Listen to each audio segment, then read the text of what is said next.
This news update is brought to you by... So, I'm meeting Rico later. Gotta check in with the girls, but first, let me check my usage on the MyLime app. Now, what should I wear? Hashtag sexy. He's here.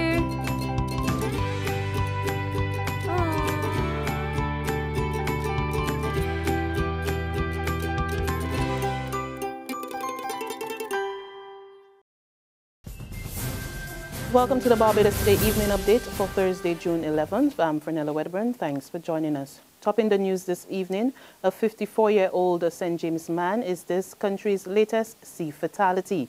According to police, Leroy Thompson of Weston lost his life after being hit by a speedboat sometime around 10:45 this morning. He was reportedly spearfishing at the time in an area known as Reeds Bay of Weston, St. James, when the incident occurred. He was pronounced dead on the scene after Coast Guard officials recovered his body. The driver of the speedboat is currently assisting police with their investigation. The driver of ZR125, which overturned a nursery drive in the city on Tuesday, has been remanded to jail until next month. 40-year-old Matthew Daniel of Licorice Village, Mylors Hill, St. Michael, appeared before Magistrate Graveney Bannister in the District C Traffic Court today, where he was not required to plea to 4 charges of furious driving, driving in a manner dangerous to the public, driving without due care and detention, and driving without reasonable consideration for other road users. He will reappear in court on July 9th. The accident resulted in 21 people being injured, including 14-year-old Zakaya De Freitas, who is now warded at the Queen Elizabeth Hospital in serious condition after her left forearm was severed.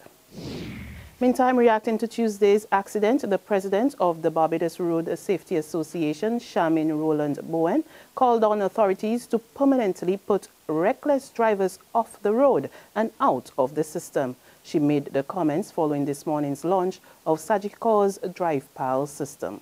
We need to get them out of the system. We need, I'm sure very shortly, the merit point system, which is in the new road traffic amendment, it would be fully focused. It should be up and running. I heard the minister say yesterday that these amendments might be out as soon as September.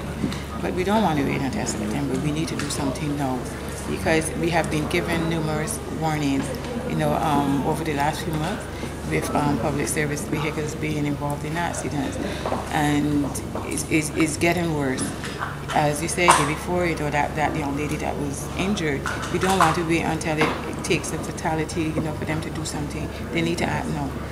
Attending the same function was Acting Assistant Commissioner of Police, Leroy Thompson, who's urging the traveling public to police themselves when riding on privately owned public service vehicles. We would like to see people have a better understanding of the people they carry.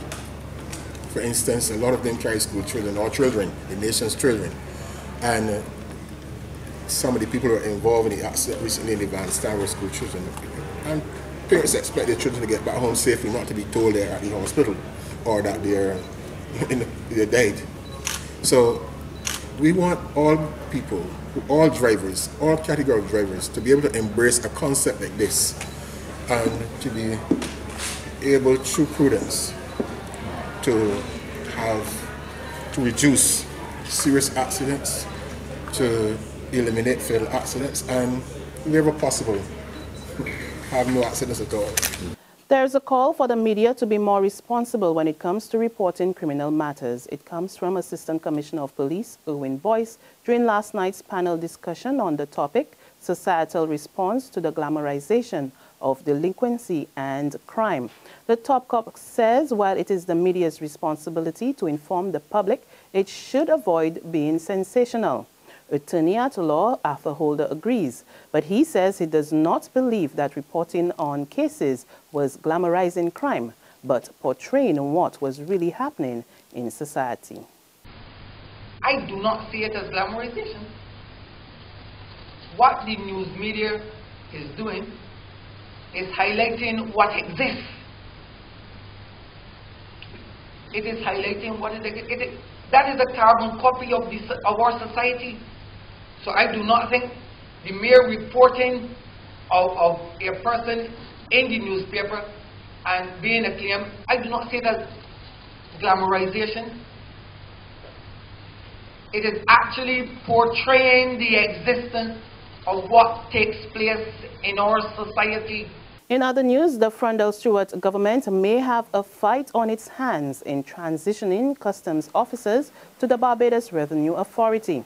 At a general meeting of customs staff this morning at the National Union Public Workers Dalkeith headquarters, the majority of those represented by the union made it clear that they will not be making the move to the BRA later this year.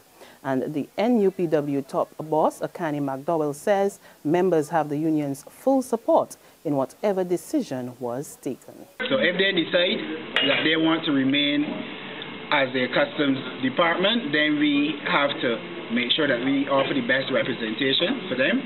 And if they decide to go to BRA, we have to make sure that we give them the best representation, make sure that all of their terms and conditions are covered, advantageous to them, and that any other issues that they may have are rectified even before they are integrated into the organization. At the same time, Acting General Secretary Roslyn Smith says the union will not be backing down from its demands that those who intend to make the move be first given job security. You have some temporary officers, as I say, who are insisting that they should be appointed before any transition. Some would go back to the Public Service Act 207, and they're expecting their letters before any movement. As you know, the date will be shifted, and that will give us time to look at the supersession and the appointments. In sports, legendary former West Indies cricketer Sir Wes Hall was today inducted into the ICC Cricket Hall of Fame. Sir Wes was conferred with the honor in a ceremony during the lunch interval on the opening day of the second test against Australia at Jamaica's Sabina Park. He received his commemorative cap from another legendary former pacer, Courtney Walsh, who is already in the Hall of Fame. The 77-year-old is the 18th West Indies player to be inducted. There's regional and international news after this short break. Farley Hill, Crane Beach, fried chicken at Pug's Bar. All parts of Barbadian life that some might know, but others don't. So join me, Katrina Marshall, as I go about town and across country, peeking into tucked-away districts and liming with the people who bring them to life. About town and across country, coming soon to Barbados Today, news you can trust.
In regional happenings, we head to Jamaica, where there is a high police presence in downtown Kingston after gunmen opened fire in the area.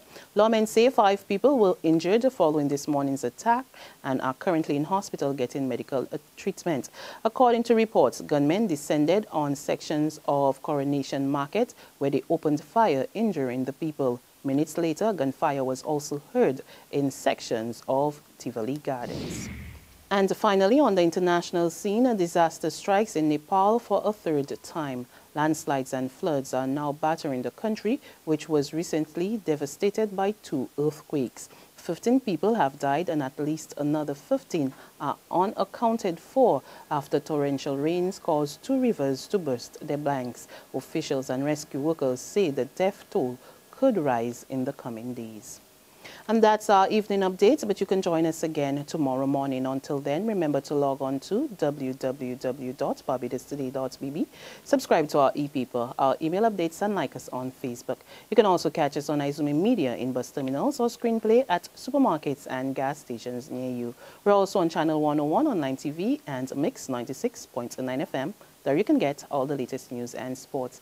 I'm Frenella Wedderburn. Do have a safe and wonderful evening, and we'll see you tomorrow.